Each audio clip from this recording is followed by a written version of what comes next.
Hello, तो चलते हैं अपने क्वेश्चन नंबर 161 पे। क्वेश्चन क्या है? Selective inhibition of serotonin Uptake is. Selective inhibition किसका? सेरोटोनिन अपटेक का। वो किसके द्वारा होता है? तो ये होता है फ्लुक्सोटीन के द्वारा। Option number B.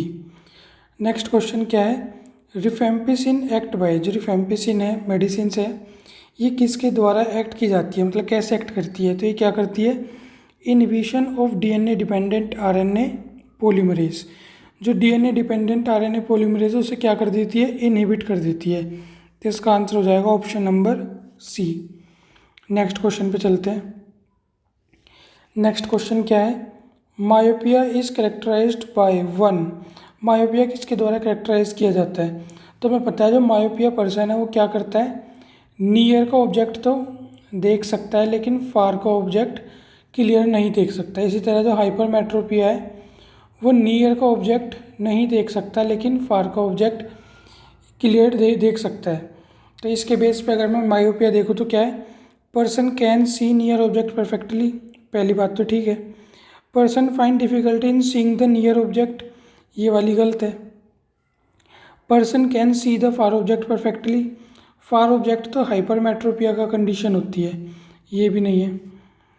Person can see near and far both object with difficulty, ये किसके अंदर होती है? मायोपिया, हाइपरमेट्रोपिया, और जिसके अंदर दोनों ही नहीं दिखते वो होती है प्रेस बायोपिया। प्रेस बायोपिया। तो यहाँ पे हम ये आधा क्वेश्चन है, person can see near object perfectly but can't see distinct object clearly, ये होती है पूरी। पर फिलहाल यहाँ पे ऑप्शन क्या हो जाएगा हमारा? ए। मैं इस पर सर्कल कर देता हूँ। ये हमारा क्या है? ऑप्शन नंबर ए इसका आंसर है। अगले पे चलते हैं। Dash is long acting insulin. Long acting insulin कौन है? तो ये है हमारी protamine zinc insulin suspension, option number C. अगला क्वेश्चन हमारा, which of the following disease is spread by mosquito. कौन सी डिजीज मॉस्किटो के द्वारा नॉट स्प्रेड बाय मॉस्किटो, नहीं फैलती है? तो ये हमारी क्या है? क्यू फीवर, ये मॉस्किटो द्वारा नहीं फैलता। नेक्स्ट क्वेश्चन है, dash is a selective beta 2 receptor blocker. इसके अंदर से कौन सा है जो सिलेक्टिव बीटा 2 रिसेप्टर का ब्लॉकर है? ये होता है हमारा बुटोक्सामाइन। बुटोक्सामाइन, ऑप्शन नंबर क्या हो गया? बी। अगला, ज़ैंथेन एल्कोलॉइड्स आर। जो ज़ैंथेन एल्कोलॉइड है क्या होते हैं हमारे? तो ये होते हैं हमारे फोस्फोडाइएस्ट्रेज इनहिबिटर। कौन से? ज़ैंथेन एल्कोलॉइड, ऑप्शन नंबर सी। अगला जो कैलेमाइन है क्या होता है? तो कैलेमाइन होता है हमारा basic zinc oxide, option number A.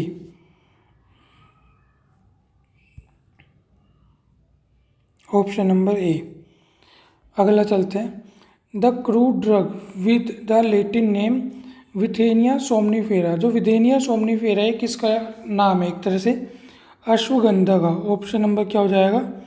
Option number C. अगर अगला हम देखें तो one among the following is a volatile oil. इनके अंदर से एक वोलेटाइल ऑयल है जो कंटेन करता है क्या? Crude drug. तो ये हमारा कौन सा होता है? ये होता है हमारा कौन सा? कार्डिमम, इलायची बोलते हैं इसे।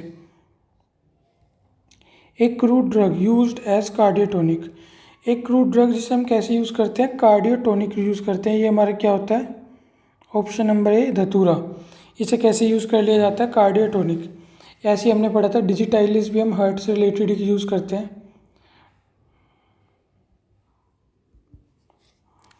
हाँ, ये जो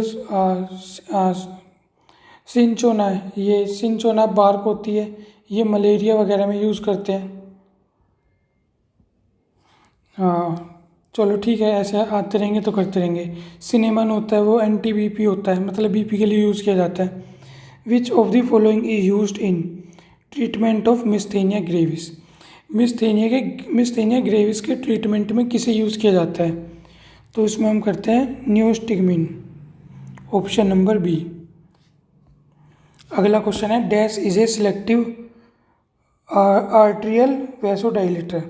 इनके अंदर से कौन सा जो सिलेक्टिव आर्टेरियल वैसोडाइलेटर है, ये होता है हमारा hydrazine, option number C. Bismuth subcarbonate जो बिस्मिथ सब कार्बोनेट है क्या होता है हमारा, ये होता है adsorbent and astringent, option number B. Phylloquinone is another name of, phylloquinone किसका अनदर नेम होता है, vitamin A, option number A हमारा इसका अनदर नेम होता है। ए का रेटिनोल, डी का कैल्सीफिरोल, इसी तरह ई को क्या बोलते हैं, एर्गोफिरोल। ये हमारे क्या हो गए, इनके सारे नाम हो गए। विटामिन के को हमने क्या बोल दिया, फाइलोक्विनोन। नेक्स्ट है an amino acid considered as lipophilic factor is, जो अमीनो एसिड है वो कंसिडर किया जाता है लाइपोफिलिक फैक्टर। एक सेकंड, एक ये गलत हो गया हमारा। विटामिन ई, एर्गोफिरोल विटामिन D2 को बोलते हैं, तो ये एर्गोफिरोल D2 में आ जाएगा। इसे बोलते हैं टोकोफिरोल, विटामिन ई को टोकोफिरोल, एक बार ठीक कर लेना। जो अमीनो एसिड है कंसिडर एज लाइपोट्रोफिक फैक्टर, ये हमारा क्या होता है, मिथायोनाइन, ऑप्शन नंबर ए। अगला है which of the following is A plant growth regulator, इनके अंदर कौन सा प्लांट ग्रोथ रेगुलेटर है, ये होता है जिब्रेलिन, ऑप्शन नंबर बी। ऐसे इसके अंदर एक अब्सेसिक एसिड आता है ABA, उसे बोलते हैं जैसे रेगुलेटर है, और ये क्या होता है, इनहिबिटर। प्लांट ग्रोथ इनहिबिटर क्या होता है, अब्सेसिक एसिड, और रेगुलेटर होता है जिब्रेलिन। एक है melanin is dried from which of the following amino acid, जो मिलेनिन है वो किस अमीनो एसिड के द्वारा क्या किया जाता है, डिराइव्ड किया जाता है, तो ये हमारा किया जाता है tyrosine, option number B. The condensation of chromatin and shrinkage of nucleus leading to cell death, जो क्रोमेटिन का क्या हो जाता है, कंडेंसेशन और श्रिंकेज हो जाता है न्यूक्लियस का, जिसकी वजह से सेल डेथ हो जाती है, इसे क्या बोलते हैं, इस इवेंट को इसे बोलते हैं पिक्नोसिस, ऑप्शन नंबर बी। नेक्स्ट है हमारा the natural alkaloid used in the treatment of gout, gout के ट्रीटमेंट में कौन सा एल्कोलॉइड का यूज़ किया जाता है, तो ये किया जाता है कोलचीन, ऑप्शन नंबर बी, कोलचीन का यूज़ किया जाता है। तो हमने 180 तक की है, नेक्स्ट क्लास में हम करेंगे क्या, 181 से 200 तक। ठीक है, आज के लिए इतना ही, थैंक यू सो मच।